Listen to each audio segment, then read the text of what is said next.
कई भाई बहन हमको कहते हैं परमात्मा को याद तो बहुत करने की कोशिश करते हैं, लेकिन जिस समय भी परमात्मा को याद करने की कोशिश करते हैं ना, तो और ही और विचार आ जाते हैं। परमात्मा तो याद ही नहीं आता, इसलिए दिल शिकस्त होके कहते हैं पता नहीं क्या, याद ही नहीं आता, छोड़ो इस बात को।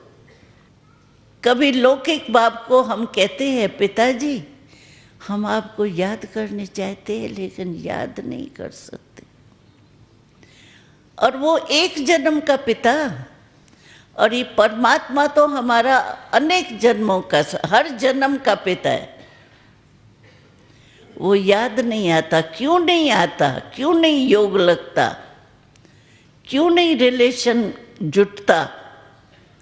कारण क्या है कि पहले जब हम परमात्मा को याद करने बैठते हैं तो आत्मा बन के परमात्मा को याद करते हो। आजकल मंदिरों में जाते हैं ना, बड़े बड़े मंदिरों में, वहाँ कहते चमड़ा नहीं ले जाना है। क्यों? अशुभ है। तो परमात्मा से मिलने जाते हैं हम, लेकिन चमड़ी और धमड़ी के याद में जाते। तो हमारी गलती भी ये हो जाती, हम आत्मा समझ के बैठते ही नहीं है।